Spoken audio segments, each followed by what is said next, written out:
Hi, everyone. I'm Dr. Olena Berezovska, and I continue my podcast with amazing, interesting people from around the world. And today, my guest is Dr. David Smith from Washington area, DC, United States. Welcome, David. I am so pleased to be here, Olena. Thank you for asking me to join you today. And I'm pleased that we're gonna talk about very interesting topic related to peace and conflict resolution, which is active right now, which is not popular, but I would say very important at this moment, because before, for 2.5 years, we had this COVID problem and people were depressed, and there was a lot of conflicts between people, and not even people, like everywhere between countries. And now there is a war between Ukraine and Russia, which is also a very dangerous situation for entire world. And I'm glad that I found you. And I'm going to introduce you a little bit so you can add more words, because I see, like, when I read your bio and everything you achieved, it's just like 3 times wow, wow, wow, you know. So what you're doing, it's amazing. Just 1 second. Okay, so here we are. So Dr. David Smith, he works in, as I said, in Washington, D.C. area. And he also teaching in the Fulbright program, working at Washington, coach and career coach. Also, he was interviewed on the Today Show, featured in the Washington Post magazine, given a talk at FedEx, and official member of Forbes Coaches Council, which is amazing. David is the author of 3 books, Peace Job, A Student's Guide to Starting a Career Working for Peace, Peacebuilding in Community Colleges, a teaching resource, and Legal Research and Writing. And at the moment, he's a teacher at Carter School for Peace and Conflict Resolution at George Mason University, and the School of International Service at American University. Also, he president and co-founder of the Forage Center for Peacebuilding and Humanitarian Education. As you can see, it's not everything like I can say about David, but we will talk about David's work right now, and he will add more information. And welcome there, David, one more time. And if you want to add some important information that I missed introducing you, you're welcome. But everyone who's following me and who's watching this podcast can find more information about video. Just scroll down and then you'll see more information and website that leads to information about David and what he's doing. Right? We started talking about conflict and Ukraine, and let me share a little bit about that to start off. You know, we are dealing with troubled times all around the world. I spent 10 years working for the United States Institute of Peace in Washington. I'm no longer there, and we focused on international conflict resolution and peace building. So we were looking at resolving differences around the world. The Ukraine situation is so tragic, and I have a number of students, I think I shared with you, at the Carter School who are Ukrainian, who are in the United States to study about peace and conflict resolution, surprisingly, maybe not surprisingly, and are eager to go home, go back to Ukraine, and to do the important work of peace building and reconciliation and rebuilding society. It's heartbreaking, it really is right now, to hear their stories. The other kind of population that's kind of tied to Ukraine is that I know Fulbright grantees who are in the United States who are from Ukraine. And I also did some work with Afghan Fulbright grantees also who are in the United States. So it's a lot of really troubled situations around the world that we're dealing with. And it's nice to have this type of conversation and the work that you're doing to kind of uplift us and looking at some of the better things and the positive things we're doing around the world. So I really appreciate it. In my opinion, the conflict between countries starts from the conflict between people, just like one person, let's say, start the conflict, and then having the supporters spreads among the supporters, and then it's a conflict between a group of people, and then actually conflict between governments, conflict between entire population. If we want to solve this problem, like to solve the conflict, we should start from ourselves. It's my Exactly. opinion. It's an escalation, right? In a sense Yeah. that conflict starts in a very, we'll say, a micro way, maybe internally or between two people, that it escalates beyond that. And before long, we have a geopolitical conflict going on, right? To think about Ukraine, for instance, is the conflict really about Putin's hatred for Ukraine or his desire for more power and authority? Well, that in itself is a conflict, and that conflict leads then to a circle of people who subscribe to that, and then to invading Ukraine, and one thing leads to another, leads to another, leads to another. But it starts with one person feeling that they are insulted, or they are aggrieved, or whatever the circumstance may be. And I'd love to get into Putin's head and to figure out what is it that he's aggrieved about. What is it that makes him think that somehow he has been maligned in some way that would justify the egregious things that he's done, right? Many people try to understand his thinking, why he hates so much Ukraine. It's a personal hate. It's nothing to do with like some kind of the hate that came from outside. It's personal. And because he's a leader, and then another moment, like very important. So if you're just ordinary person, maybe your conflict with someone wouldn't be so influential and would be spread, right? But if you're a leader, you have influence. You can actually, people can believe you because you're a leader. And then you start using this propaganda, you start using lies, on a high level, on TV and everywhere.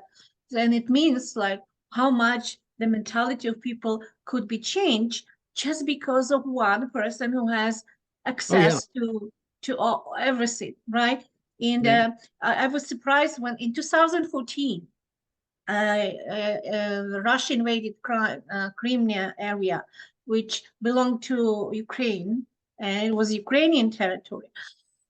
And of course, we went through a lot of negative emotions, and there was war. And at that time, I talked to many Russians, and honestly speaking, they didn't accept it positively, but they never thought that this 7 years that passed would be used for propaganda, for changing the mentality. And among my friends, there was like professors, academics, writers, famous people, then in 7 years, when Russia attacked Ukraine last year, I couldn't recognize all these well-educated people, because their brain was already damaged by all this misleading information that it's not normal, that Ukraine has freedom and Russia kind of like suffocating all this in this. It shows you the power of propaganda and how strong propaganda can be. That we would like to believe that we are free thinkers, that we have a mind and we can make decisions on our own. But it's easy for propaganda to take over.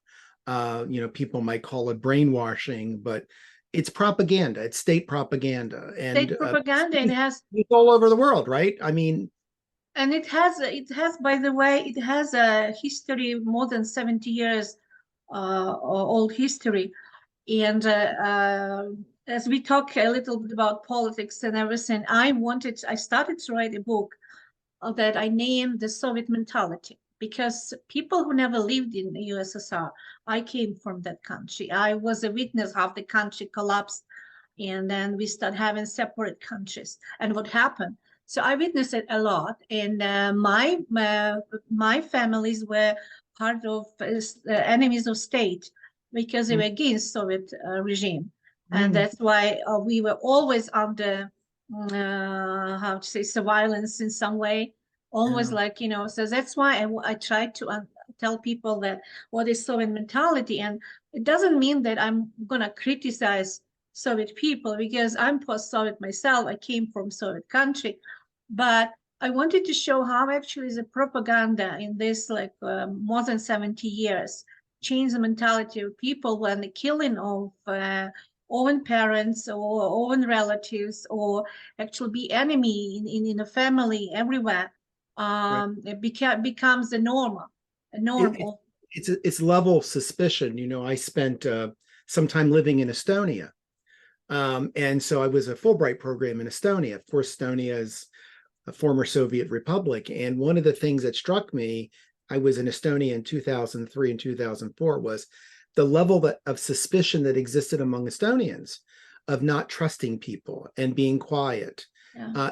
They would tell me that is from the Soviet era, where you couldn't trust anybody. Even now in a free Estonia, there's still this, who can I talk to and who shouldn't I talk to and so forth. Because when you live in that environment for so long, it's hard to break that pattern. Yes. Yeah. Yes, that's why I wanted to write a book, and I'm working on it slowly. I am looking for some kind of editor or mentor or whatever, because I don't want to do it to make the book more very personal, but mostly give a lot of historical data, true data, not just you can read somewhere in books about Communist Party, or it's not negative, it's not positive information, it's true information, who we are, who we were, and why our mentality completely different. Not mine, because that's why I live in Canada. I couldn't survive. I couldn't survive, and I moved to Canada without money, without anything, just having belief in future. That's it. And worry about welfare of my children, not even about mine. And I'm very happy that I did it, and never denied my step, that I changed my life dramatically. But going back to the conflict, because we're talking about conflict and peace building, in what kind of forms you can see the conflict, not just verbal.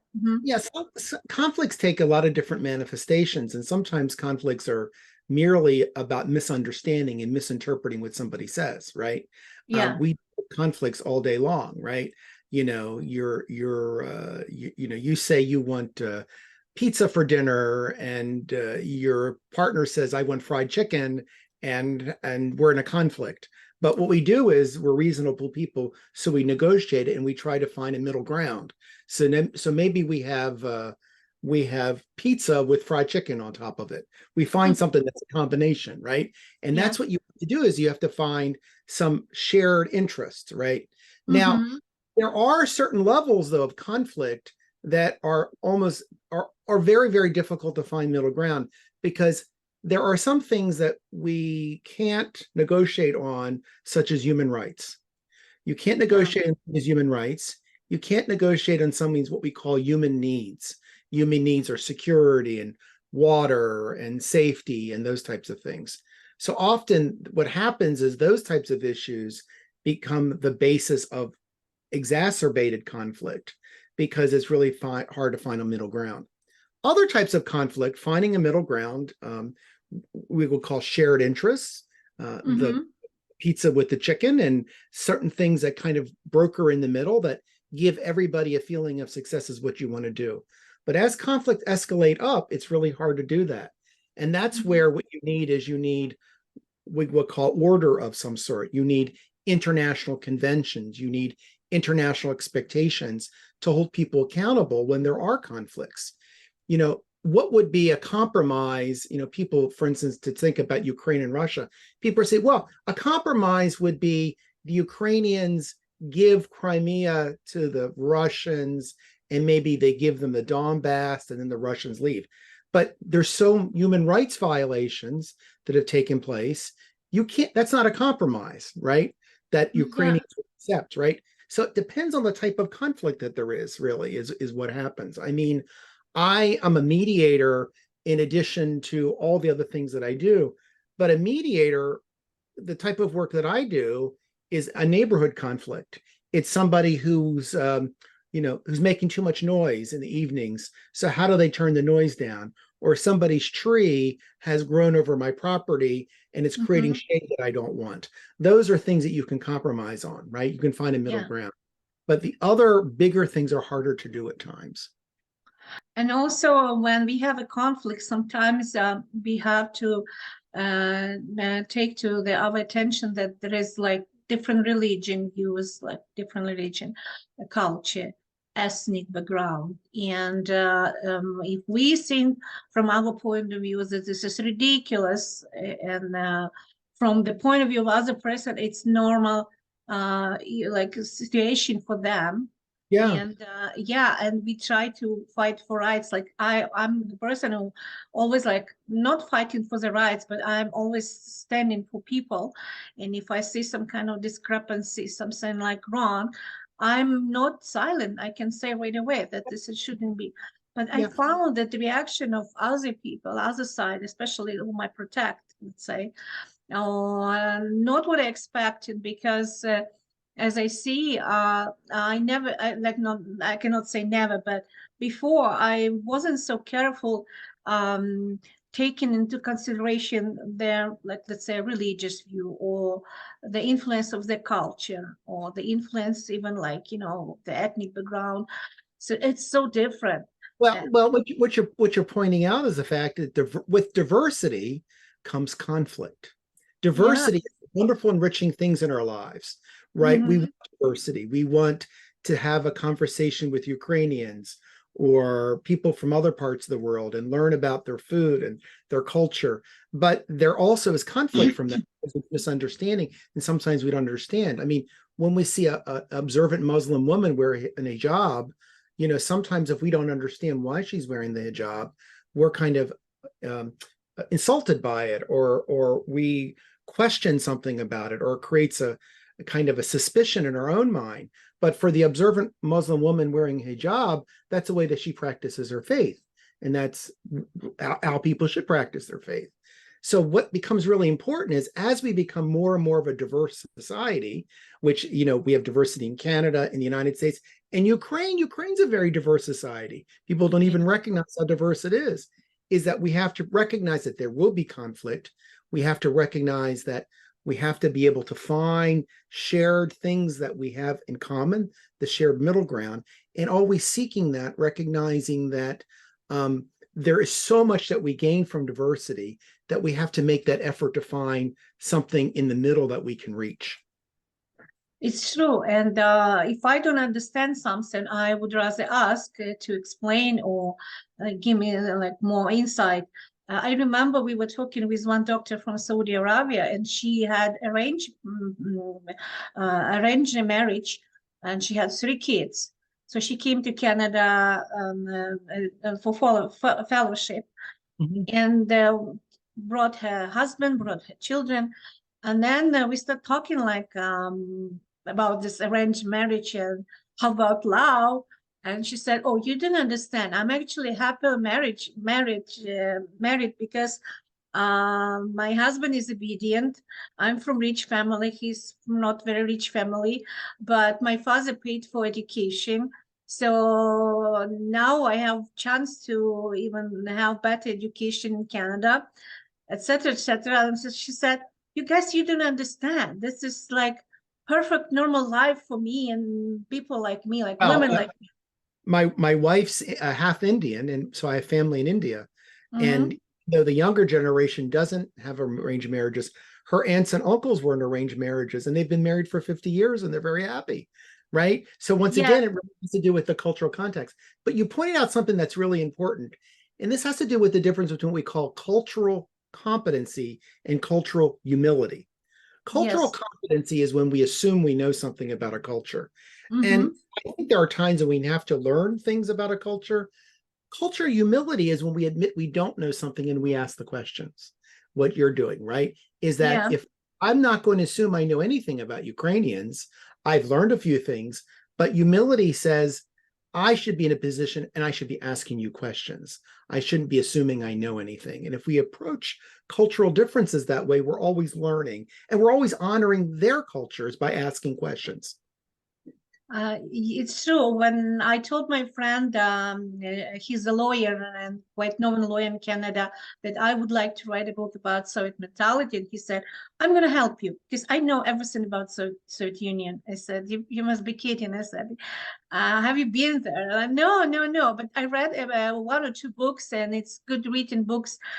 And I started laughing. I said, you know nothing. And who wrote the book? Oh, Americans, they visited the Soviet Union like a couple of days, and they wrote the book. And I said, this is actually the huge mistake and misunderstanding and like misspelling the country, the entire population, the entire mentality.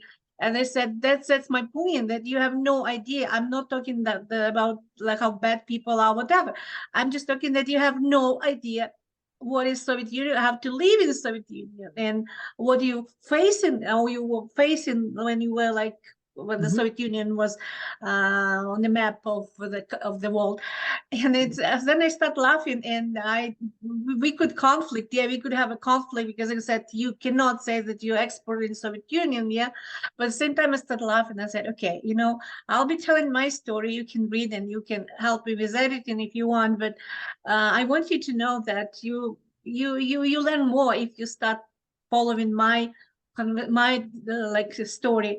And finally he agreed. So when we start talking this and then and that, and oh, I didn't know about that. Oh, I didn't know about that. Like I said, of course, because, but first his reaction was like, oh, I'm an expert, so you can ask me any question. And it's true. So sometimes we try to play a role of the expert of something, and honestly speaking, we are not expert, not even close to be an expert. And when you said about questions, I think there are different types of questions. Some of them can resolve a conflict. Some of them can excavate the conflict, right? So what, in your opinion, what are right questions, not toxic ones? Well, it's interesting. One of the things that I've learned over the years as a mediator is be careful if you start a question with the word why. Why? Wow. Why are you doing something, right? Mm-hmm. Why implies some judgment that you're making. Why did you say that? Or why do you feel that? Like I'm causing dispersions on the thing that you're saying, right? So there are other ways of doing. You could say, how did you come to this decision? Or can you explain it a little bit more to me? So often the way we present a question can be off-putting to people, right? Mm-hmm. Questions are really important, but the best types of questions are clarification questions. If you say something to me and you explain something to me, the best thing I can do is, can you explain that a little bit more, right? So that I understand a little bit better. And often clarification questions show one is an interest in the other person, and it's actually a way of people getting together. Because the more I clarify for you and the more you clarify for me, the closer we are getting to each other. Mm-hmm. So I always ask clarifying questions and try to stay away from the why. And that's not a good way of starting a question. So actually, we're not asking question. We actually requesting to explain in a nice, polite way, which does not create any kind of negative feelings, negative emotion that somebody tried to validate what we said and kind of look at us with some like suspicious that we are not telling the truth or we hiding something, which is and I think this is technique of changing to request instead of digging why. It's a good for any type of conflict, right? You want to show curiosity when you and what you're suggesting is by digging deeper and you're curing curiosity. I want to show my curiosity of you. I want to show this is really interesting. Can you explain it more, or can you tell me a little bit more? It's like you opening the door that the person can go inside of this room where you are, and then tell everything instead of be behind the wall or behind the door and just knock. Who's there? It's nice. And I know you created a center for this conflict sorry, for peace building. No, Okay. I'll tell you a little bit about my center. So I do a number of different things and you cover them. I teach at American University in George Mason. I do some career coaching where I emphasize positive psychology approaches. I'm very much focusing on how people strive. And the last thing that I do is I started an NGO, a non-governmental organization about 10 years ago that's called the Forage Center for Peacebuilding and Humanitarian Education. It was named after the original founder who passed away. And what we focus on is we focus on training young people to work in humanitarian crises. We provide people with an experiential based way of engaging with refugees and migrants. One of the things that I feel very strongly about is that the best way to learn is through experience. So when you experience something, you learn it. And John Dewey, the famous academic, said that you learn from experience plus reflection. So the idea of experience something, reflecting. So what we want to do is we want to train college and graduate students, undergraduate and graduates, on what the experience would be to work on the front lines. I mean, I'm training people to work on the Ukrainian front line as a refugee worker. I mean, I work with groups like the International Rescue Committee and the International Justice Mission and the International Committee of Red Cross and those organizations. I'm preparing people for those types of careers, which I think is really, really important today because we have more people who are migrants now, forced migrants, than we've ever had at any time in our history, right? I mean, it's going to continue. And it's just not going to continue because of war and violence. It's going to continue because of climate change. As the climate changes, people will have to move somewhere else and they won't be welcome in that place that they're moving to. So how do you create conditions that they are welcomed? Wow, it's interesting. And in your opinion, like if you compare this, I know you in the field approximately for 30 years, right? In this field.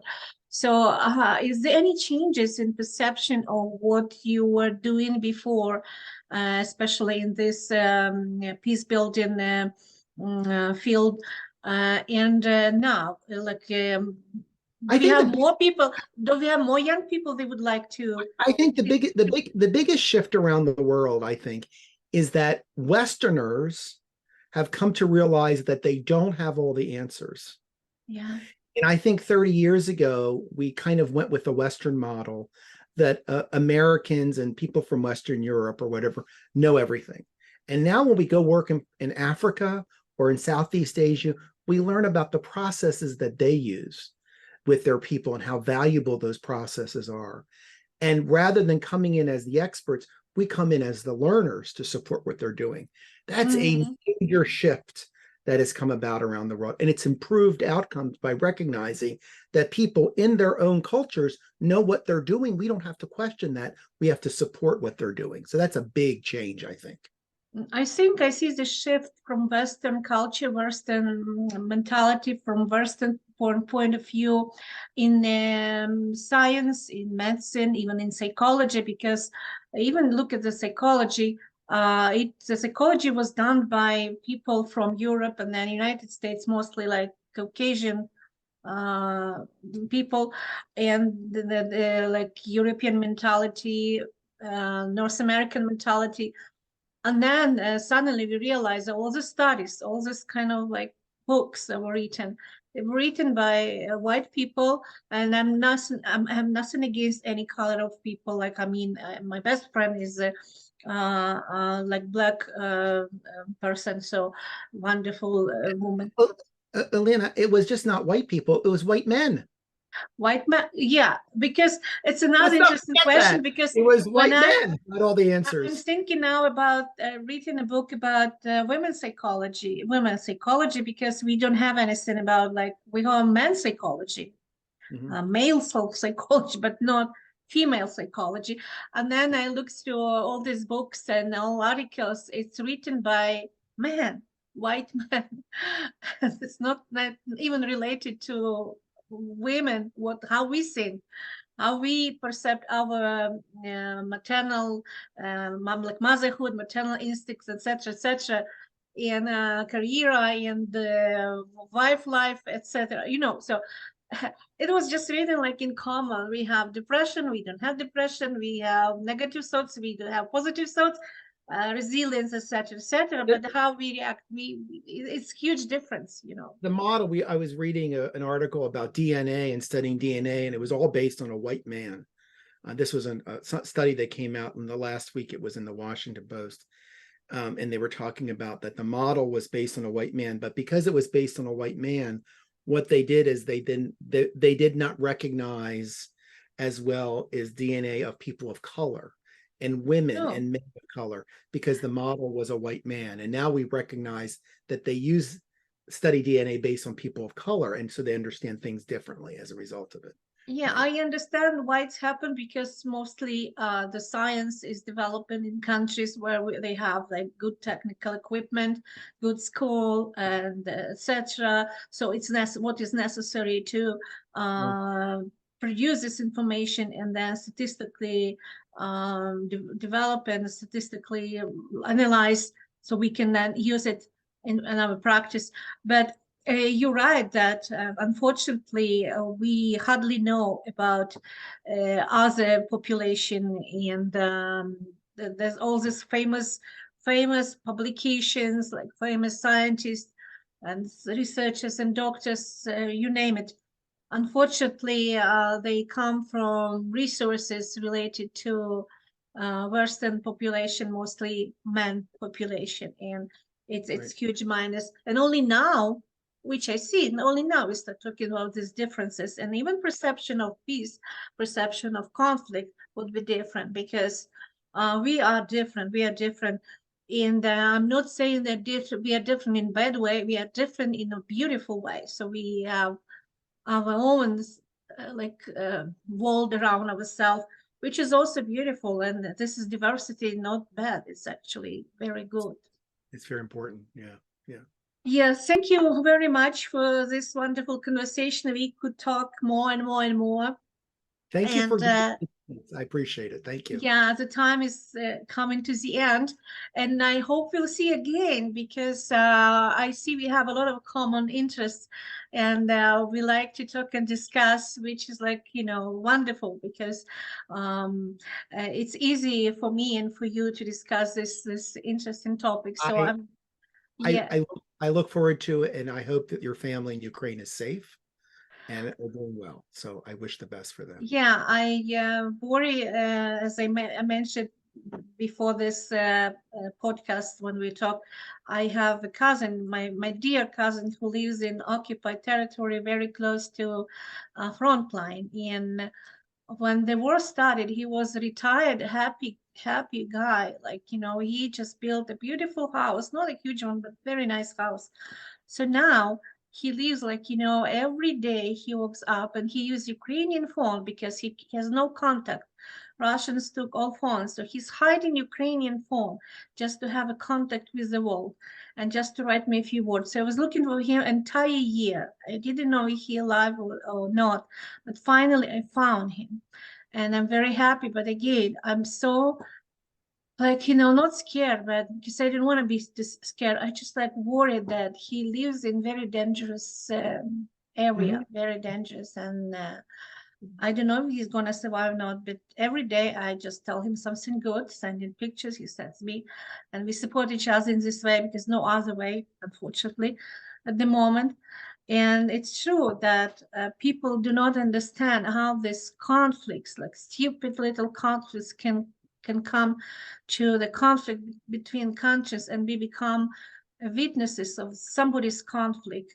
Right. And that's why we need to think, we need to analyze information, we need to be open, and do not be scared that, do not be puppies of this kind of zombies controlled by somebody, because we lost our personality, our mentality, our the thought processing. And that's I wish nobody would go into this condition when you losing your own, like, own who you are, personality. You just you're just a body, about it. Thank you, David, very much. Thank you, Olena. Appreciate it. And I'll see you soon Okay. when we talk Thank you. about other important things in life. Okay, bye.